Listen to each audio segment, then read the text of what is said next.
Welcome to all on the edited study channel. So जैसा कि हम जानते हैं, आपने मेरा इंट्रो देख ही लिया होगा, इंट्रो वीडियो जो कि एडिटेड स्टडी चैनल पर डल चुकी है। और मैं आपको बता दूं, मैं आपको अब ग्रुप डिस्कशन के लिए भी गाइड करूंगा। जैसा कि आप मेरे बारे में जानते ही हैं कि मैंने एयरफोर्स का जो जीडी सेक्शन है वो भी क्लियर कर चुका है और उसमें मैंने इनिशिएट करा था टॉपिक। और मैं आपको बता दूँ कि 20 बच्चे का ग्रुप था, 20 बच्चों का ग्रुप था, जिसमें से मैं सबसे लास्ट में बैठा हुआ था। पर due to my good points which I am linking to the practical life, so that's why everybody is paying attention towards my points. Okay, so मैं आपको बता दूं कि ग्रुप डिस्कशन जो basically phase 2 of air force x group और Y group, इसका phase 2 का ये थर्ड स्टेज होती है। सबसे पहली स्टेज होती है जो होती है आपकी PFT। ओके, सबसे पहली स्टेज क्या होती है आपकी? सबसे पहली स्टेज होती है आपकी PFT। ये आप जहाँ तक है, आप कंसिस्टेंट एफर्ट से अगर आप अब भी सुबह भागने जाएंगे, रनिंग करने जाएंगे और थोड़ी बेसिक स्क्वाट वगैरह की वीडियो देखेंगे और बेसिक मेथड सीख लेंगे कि how should we do the particular exercise, तो आप इजीली PFT क्लियर कर पाएंगे। मैं आपको बता दूं क्योंकि टाइम अराउंड 7 मिनट्स का होता है, so easily you can clear it. अगर मैं अपने आप को बता दूं तो मैंने फिजिकल के लिए, एयरफोर्स के लिए एक भी दिन भागा नहीं था मैं, है ना। पर फिर भी मैं वहाँ पर गया, कानपुर पर 3SC पर सेंटर पर। मैंने हिम्मत नहीं आ रही। कुछ बच्चे जो थे कितने प्रैक्टिस करके आए थे फिजिकल की भी, और कुछ बच्चे जीडी के बारे में डिस्कस कर रहे थे कि मैंने 80 टॉपिक प्रिपेयर करे हैं। हालांकि मैंने उस समय प्रिपेयर नहीं करा था, but due to the preparation of SSB my topic get covered and the basic methodology, basic viewpoint of certain topic is developed inside myself, and by which I can link the topic to the practical life, और जो कि मेरे को हर जगह फ़ायदा करता है, हर जगह प्रॉफिट करता है। ठीक है, अगर आप भी मेरे मेथड्स पे चलेंगे और अगर मेरी अप्रोच आपने फॉलो करी, तो आई can assure you that you will be getting selected in your air force GD। Okay, हम जानते ही हैं कि एयरफोर्स GD में सबको डर लगता है, और सबको डर लगता भी है क्योंकि हम जैसे हम वहाँ पर जाते हैं, रूम में एंटर करते हैं, तो हाइटेशन जो है हमारी स्टार्ट हो जाती है और जितना भी हम कम्युनिकेशन स्किल डालते हैं वहाँ पर भूल जाते हैं। तो उसके लिए मैं आपको एक चीज़ बताता हूँ, आपको क्या करना पड़ेगा। सबसे पहले मैं आपको ये बताता हूँ, PFT के बाद आपका होता है SRT प्रोसेस। जो भी अगर मेरे को पॉजिटिव रिस्पॉन्स देंगे तो मैं SRT भी कंटिन्यू करूँगा यह इसी चैनल पर। So it all depend on you, your response. Okay, please comment in the session, and I also want you to comment about your personal reason to join the defense forces. What is your personal reason to want to join the defense forces? Okay, I want you to drop the comment in the comment box. I will see after the session. Okay, SRT के बाद जो last process होता है ना, वो GD होता है। सबसे ज़्यादा बच्चे जो होते हैं वो GD में छटते हैं। अगर मैं आपको बता दूं कि GD जो प्रोसेस है बहुत ही इंपॉर्टेंट है। GD कुछ नहीं होता, इसमें क्या होता है, 15 से 20 बच्चे का जो ग्रुप होता है उसको हम ले जाते हैं एक पर्टिकुलर रूम में। वहाँ पर 2 इंटरव्यूअर 2 असेसर्स होते हैं जो आपको असेस करते हैं, और असेस करने के साथ साथ वो आपको ब्रीफ करते हैं टॉपिक के बारे में, और वो आपको टॉपिक के बारे में डिटेल्स बताते हैं और बताती हैं आपको how the things are going to happen in the testing procedure. Okay, so हम मूव ऑन करते हैं। मैं आपको बता दूं कि आपको जो है ना, एक और चीज़ करनी है। क्या चीज़ करनी है? जो भी मैं आपको टॉपिक यहाँ पर करा रहा हूँ और एक्स्ट्रा टॉपिक जो भी आप पढ़ रहे हैं, जिस भी कंटेंट के बारे में आप पढ़ रहे हैं, I will also provide you PDF for other contents for other topics also. Okay, so जो भी आप कंटेंट प्रिपेयर कर रहे हैं तो उसको आप अपने कैमरे पर अपनी वीडियो रिकॉर्ड कीजिए। ओके, वीडियो रिकॉर्ड कीजिए अराउंड 2 मिनट्स की, और जो भी उस टॉपिक के बारे में आप जानते हैं उस पर एज इट इज़ बोल दीजिए। बिल्कुल झिझकिए मत। मैं आपको बता रहा हूँ, शुरुआत में आपको होगा, आपका मोटिवेशन डाउन होगा, आपका कम्युनिकेशन स्किल्स ब्रेक होगा, आपको बिल्कुल क्लियरिटी से आप नहीं बोल पाएंगे।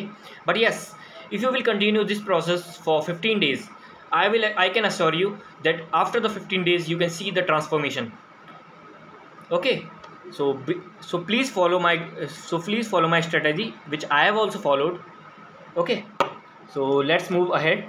As we know, the group discussion part we are going to do in this session, and the topic is roles of banking in Indian economy. So ये टॉपिक था जो मेरा 27 Feb 2023 जब मेरा GD था 3SC कानपुर में, तो मेरा टॉपिक भी यही आया था। सबका टॉपिक मैंने देखा था अपने मतलब अपने, और मैंने जब अपने फ्रेंड्स से पूछा वहाँ पर जो भी मतलब एस्पिरेंट्स आए थे एयरफोर्स के, तो मैंने पूछा, उनका टॉपिक था सोशल टॉपिक था उनका generally, like old age home and agriculture. But जो मेरा टॉपिक था ना, ये roles of banking in Indian economy, ये बहुत ही ज़्यादा मतलब एक तरह से फाइनेंशियल टॉपिक हो गया, एक तरह से betterment of the Indian economy पे हो गया बेस। ओके, इसमें आपको थोड़ी अच्छी नॉलेज चाहिए थी, बट मेरे पे उस समय ज़्यादा पॉइंट्स नहीं थे। बट जो भी मैंने पढ़ा था, for example I have revised the government schemes, so I mention my government schemes in the topic and in the GD section, which helps me a lot. And even I was the one among the 20th person, including myself, who dominate whole the GD. And also I am the one who initiates the GD. Okay, if you will follow my guidelines, if you follow my strategy, you will also be the initiator. And basically initiator का फ़र्क तो पड़ता है, जो पहले जो बंदा होता है इनिशिएट करता है ग्रुप डिस्कशन, उसका बहुत फ़र्क पड़ता है। मतलब इनिशिएट करना क्या हो गया कि जो भी मतलब ग्रुप में सबसे पहले जो है ग्रुप की जो अटेंशन है उसको अपनी तरफ अट्रैक्ट कर लाता है। ठीक है, तो ओके, जैसा कि आप जानते होंगे मेरा नाम विशाल शर्मा है। अब हम मूव करते हैं अपनी मतलब, पहले मैं आपको दिखाता हूँ कि गूगल की डेफिनेशन, आप मेरे को बताना कमेंट में कि मतलब आपको किससे ज़्यादा पढ़ने में समझ में आ रहा है, गूगल डेफिनेशन से, PDF से, या फिर जो मैं अपनी मतलब जो स्क्रीनशॉट्स खींच रहा हूँ, जो भी मतलब अपना कंटेंट खुद प्रिपेयर कर रहा हूँ, self made content. Okay, so देखो ये गूगल की डेफिनेशन है, एन एफिशिएंट यानी efficient effective banking sector can play a catalytic role in ensuring rapid growth in various sectors of the economy and is the key requirement for a country's progress and India is no exception. यहाँ पर clearly mention है जो banking sector है ना, एक catalytic role की तरह play कर रहा है, कैटालिटिक रोल प्ले कर रहा है हमारी मतलब इंडियन इकोनॉमी को ग्रोथ करवाने में। कैटालिटिक क्या होता है, मतलब कैटलिस्ट क्या होता है, आपने सुना होगा केमिस्ट्री रिएक्शन में कैटलिस्ट जो होता है ना, वो जो है रिएक्शन की रेट को जनरली ऑल्टर करता है, बट हम मानते हैं कि ये कैटलिस्ट जो होता है वो केमिकल रिएक्शन की जो मतलब पेस होती है, स्पीड होती है, उसको मतलब बढ़ा देता है, इंक्रीज़ कर देता है। तो ऐसे ही बैंकिंग सेक्टर, ये आपको बहुत बढ़िया शब्द मिल गया catalyst, so you can use it in your group discussion, like banking sector can be use as a catalyst in Indian economic growth and Indian economy enhancement, and basically it also enhances our GDP, gross domestic product, and also enhances the lifestyle of the people. Okay, ये हो गया आपकी Google की definition. चलो अब मैं आपको अपने कंटेंट पे मूव करवाता हूँ, ये मेरा कंटेंट है। ठीक है, देखना आप इसको, जैसे कि ये है द बैंकिंग मतलब roles of banking in Indian economy. ठीक है, rules of banking in Indian economy, ये मैंने अपने सेल्फ मेड नोट्स हैं, इसी को मैंने मतलब वहाँ पर बोला था, यही पॉइंट टू पॉइंट मैंने बोला था, वही मैंने आपके लिए लिख दिया है। सबसे पहले मैं आपको अपना टॉपिक प्रिपेयर करा रहा हूँ, जिससे आपको एक फेयर आइडिया मिल जाए कि how the things would going to happen. Okay, देखो सबसे पहले है banking. According to me the banking is which is circulation of money in a financial chain of, ठीक है, circulation of money in a financial chain, मतलब money का circulation, money का exchange. For example मेरे पे पैसे हैं, मैंने बैंक में इन्वेस्ट कर दिए at a certain interest rate after 1 year. Okay, I will withdraw my amount after 1 year. तो बैंक क्या करेगी, उसी पैसे को, जैसे मान लो मैंने 6% इंटरेस्ट रेट पर मतलब बैंक को अपने पैसे मतलब इन्वेस्ट करे बैंक में, तो बैंक क्या करेगी, उसे 15% ऑफ इंटरेस्ट रेट पर लैंड कर देगी किसी और स्मॉल एंटरप्राइजेस को, किसी बिग प्लेयर को मार्केट में। तो उससे क्या है, बैंक अपना प्रॉफिट कमाएगी, उसी प्रॉफिट में से कुछ परसेंटेज जो है मेरे को दे देगी, जो मतलब और मेरे मतलब पैसे में जोड़ के मेरे को ब्याज के तौर पे दे देगी।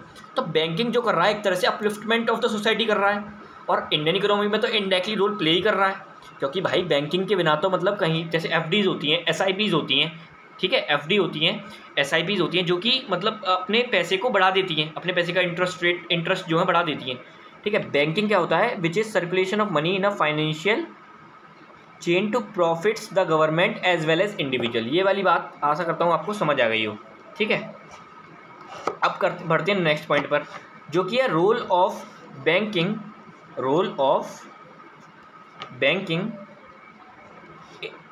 in governance. Do you know meaning of governance? Governance is basically how the government govern the citizens and how the government implement all the policies which center makes.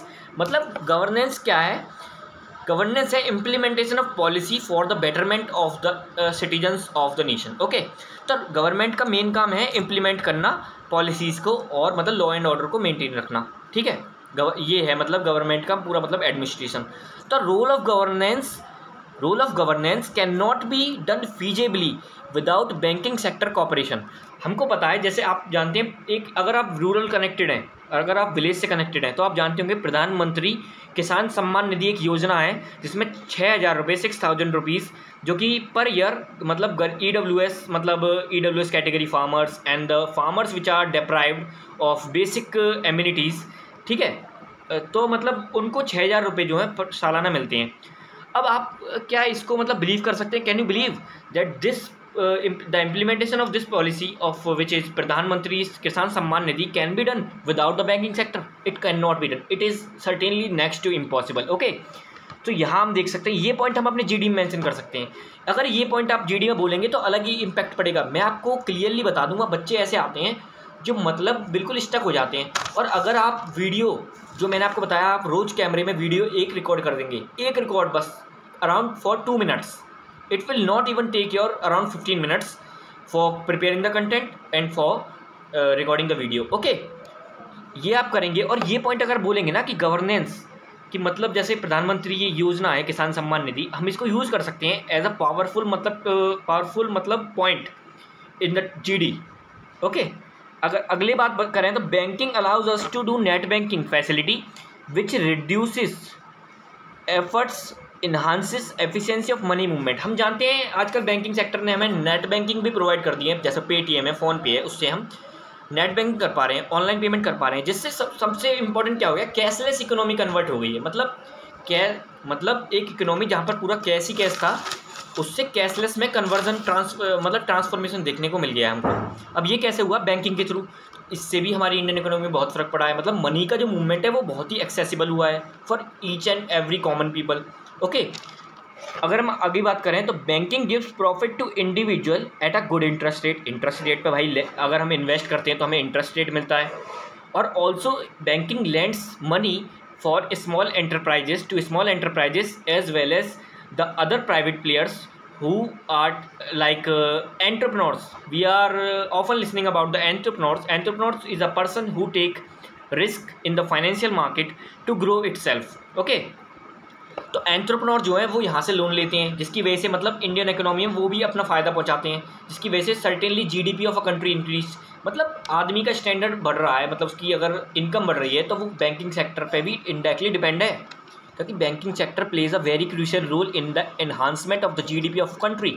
Okay, अब next now move to the next point. Banking assist small enterprises to sustain and compete in the market under startup India seed fund scheme. आपने एक scheme इसको note कर लेना, startup India seed fund scheme, very very important scheme. I have also used it in my personal GD, okay, in my GD in which I have got selected. Okay, Startup India Seed Fund Scheme, basically it is a scheme which is provided by the government, which is implemented by the government, under which small startups, do you understand the meaning of startups? Small businesses. Okay, so small startups are basically getting the loan at low rate of interest, by which they can able to uplift themselves, they can able to generate some employment, they are able to contributing in the Indian economy enhancement. Okay, अब अगर हम बात करें, ये आपको पूरी slide clear हो गई हो। नेक्स्ट स्लाइड, अब मैं बात करता हूँ, जैसे मैंने आपको बताया प्रधानमंत्री किसान सम्मान निधि, इसमें 6,000 रुपीज़ जो हैं वो जो है फार्मर्स को मिलते हैं, ठीक है, ये बात आपको क्लियर हो जानी चाहिए। अब हम बात करते हैं प्रधानमंत्री फसल बीमा योजना। फसल बीमा योजना आपने सुना है? अगर आप विलेज से कनेक्टेड होंगे तो आपने ज़रूर सुना होगा, जैसे क्रॉप इंश्योरेंस स्कीम भी इसको कहते हैं। तो हम जानते हैं जैसे due to hail storms you understand, hail storm is ओले और तूफान और other weather climatic conditions, bad weather climatic conditions, जो फार्मर्स की जो क्रॉप होती है ना एंड वक्त पर मतलब बेकार हो जाती है, रुइन हो जाती है, जिसकी वजह से जो है वो अपना मतलब कंपनसेशन नहीं क्लेम कर पाते। बट नाउ प्रधानमंत्री फसल बीमा योजना के अंतर्गत मतलब किसानों को बिल्कुल छूट है कि वो अपना क्रॉप इंश्योरेंस करा सकते हैं at very minimum price and no at very minimum documentation required, ठीक है।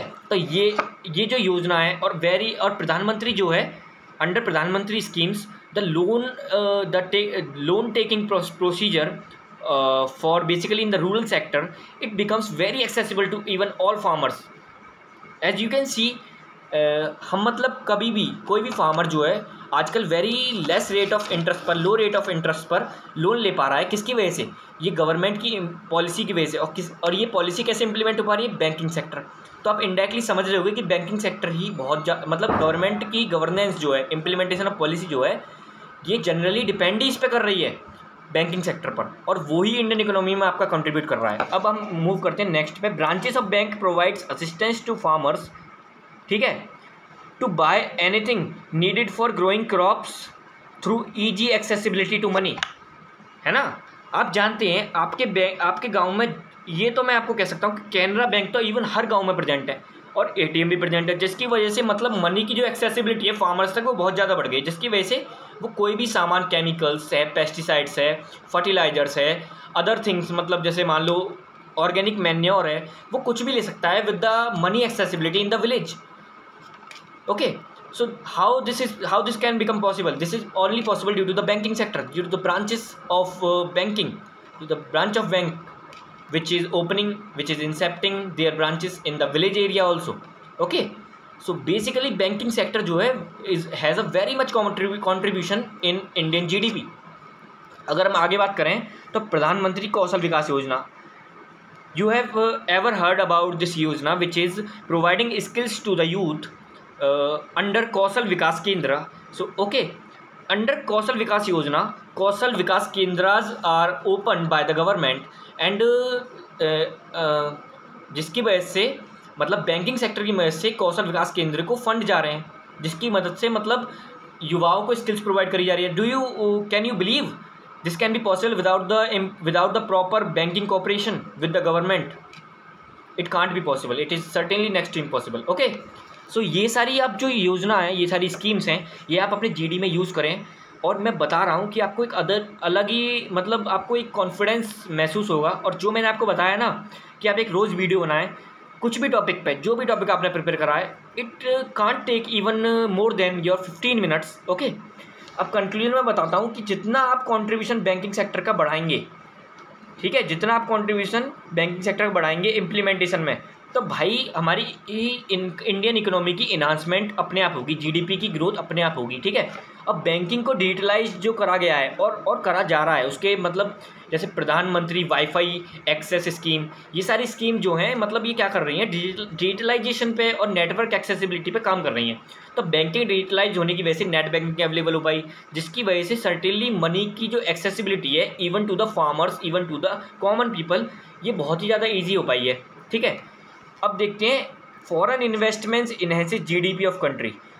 ये तो हम सबको ही पता है, बैंकिंग जो है फॉरेन इन्वेस्टमेंट भी करवाती है, जिसकी वजह से फॉरेक्स रिजर्व जो है इंडिया का बढ़ता है. फॉरेक्स रिजर्व क्या होता है, मतलब एक तरह से आप समझ लो कि एक देश का जो भी फॉरेक्स रिजर्व, मतलब देश का खजाना, एक तरह से आप ये समझ सकते हो, देश का खजाना, फॉरेक्स रिजर्व हम कहते हैं देश के खजाने को, जिसकी वजह से मतलब जैसे कभी भी हमारी मतलब अपोजिट सिचुएशन आ गई, मान लो certain low can be seen in Indian economy, then we can use Indian forex reserve as a future saving for मतलब uplifting the economy. ओके, तो फॉरेन इन्वेस्टमेंट बहुत ही ज़रूरी है. और मैं आशा करता हूँ आपको ये टॉपिक बिल्कुल अच्छे से समझ में आ गया हो. और अगर आप मेरी मतलब स्ट्रेटजीज़ और मेरी टॉपिक्स को एक बार अच्छे से फॉलो करेंगे और उनको एक बार पढ़ेंगे और अपनी जो वीडियोज़ को रिकॉर्ड करेंगे, तो मैं आपको बता सकता हूँ आपकी कम्युनिकेशन स्किल्स में एक ड्रास्टिक चेंज देखने को मिलेगा. I can assure you. Okay, so that's it for today. जय हिंद students, thank you for attending the session. Good luck to all.